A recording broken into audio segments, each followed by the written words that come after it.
you will meet someone from your past. Hi everyone! Welcome to the Empath Tarot. It's another love reading, timeless and general. Take what resonates lang po. Maybe some part of the reading makaresonate kayo, some part of it hindi. Totally makaresonate na parang kwento ninyo ito or hindi naman kaya dahil iba't ibang mga love energies, iba't ibang mga love connections. Pero tignan po natin kung ano ang mensahe sa reading na ito. Mga gabay at aral sa buhay, pag-ibig, and life in general. Spirit guides, send me messages anong love connections ito, lessons in life and guidance na nais yung iparating sa amin, mga aral at gabay sa buhay, pag-ibig. Send me more messages, Spirit guide.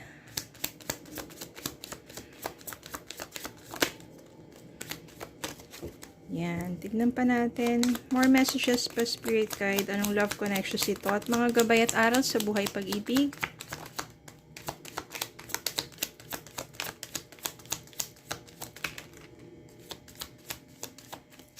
Okay. Let's see. The moon. The tower. Six of Cups. Judgment. Eight of Swords. Nine of Wands. Five of Pentacles, and Queen of Swords.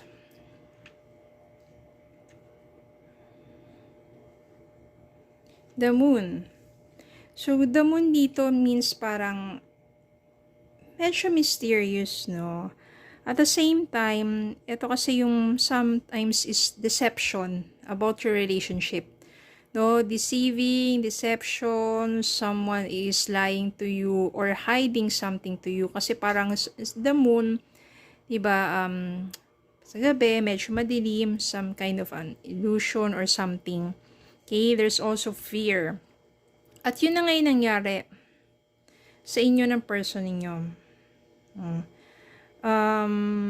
Nandito yung the tower means total destruction na and chaos sa inyong relationship.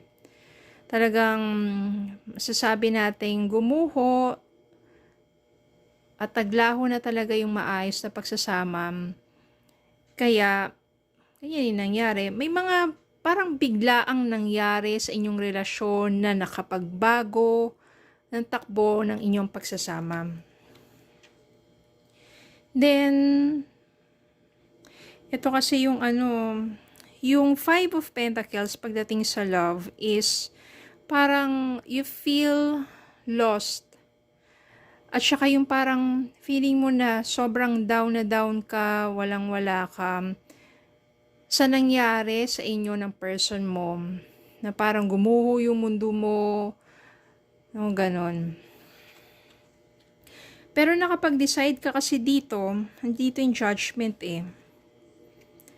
na totally na parang after na nangyari sa inyo, na-realize mo na tama lang na pinutol mo na yung relationship ninyong dalawa dahil masyado nang masakit, diba? At saka, if someone nga is deceiving, diba, parang walang katotohanan yung pinapakita at sinasabi niya sa'yo, bakit kailangan mo pang ipaglaban yung ganong klaseng relationship, no? When someone is not true to you. So, na-realize mo, then you already cut off that person into your life. Kahit masakit, syempre, tanggapin, pero ayan, no, parang dahil sa nangyari sa'yo na ganon, mas natuto ka. Yung Queen of Swords dito, ibig sabihin din yung lessons na natutunan mo doon sa past relationship mo, no, ibig sabihin niyan, mas naging strong ka, at the same time, mas naging emotionally mature ka. It's more of, hindi na siya parang puro emosyon lang. Natututo ka gamitin ng isip pagdating sa love. Hindi puro emosyon lang. Tumatakbo yung mga panahon na parang minsan, no, natatakot ka i-open up ang sarili mo sa iba. Yung Eight of Swords dito means parang nandiyan pa rin sa isipan mo paulit-ulit, tumatakbo yung nangyari before, yung naging experience mo before, yung pain mo before. Ang totoo niyan, yung fear mo before, ang totoo niyan is nasa isip mo lang naman yun. No, na parang, ang inaano mo dyan kasi is parang, pag may new relationship ka, gano'n na naman yung mangyayari. No, nasa isipan mo lang yan. Remember, iba-iba ang mga tao. At the same time, when you open up your heart for the energy of love, diba? Actually, naging strong ka na nga dito eh. May natutunan ka na nga dun eh. Ibig sabihin yan, you can open yourself to love at the same time, hindi lang parang puro feelings or damdamin. At the same time, you also use your mind, your thoughts. Yan, hindi puro emotions and puro heart lang, no? You become stronger and you become smarter. At you become resilient. Ibig sabihin yan, kahit na ganun yun ang pagdaanan mo, ongoing yung mga battles mo in life, you have courage, you have persistence. No, kaya mas nagiging strong ka eh. Then, magugulat ka na lang one day. You will meet someone from your past. Maybe from your childhood. Magkakaroon kayo ng reunion. Maaring magkakaroon kayo ng time to yung banding, ganyan. Tapos, nandun yung mga childhood memories ninyong dalawa. And maybe, siya na talaga yung person na maaring matagal na pala may crush sa'yo yan, di ba? And ito na yung right time para sa inyong dalawa. Kaya, don't be afraid to open up. At the same time, naging Queen of Swords ka na nga eh. Mas naging strong ka at the same time. Natuto ka na hindi parang puro emosyon lang ang gagamitin. You also think smart. Ibig sabihin yan, kapag nafe-feel mo na that someone is deceiving you or hindi magandang intention, hindi ka nagpapadala sa parang puro emotions lang. Kung nasa isip mo na parang ganito yung taong to at nakikita mo na, no, ikaw na mismo yung puputol agad sa connection mo doon sa taong yun. Hindi lang sa love, pwede rin sa, sabihin natin, sa ibang tao, no? Yung iba na akala mo friends mo, pero hindi naman talaga totoo.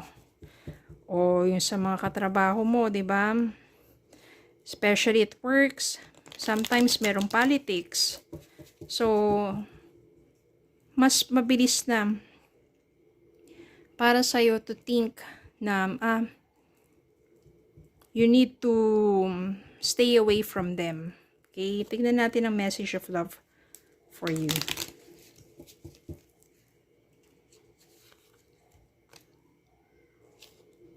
Manifesting miracles. Your dream is soon to become reality. Trust your heart and continue to follow its guidance. Continue to follow its guidance. Trust your heart. When your heart is good and you know that you are good,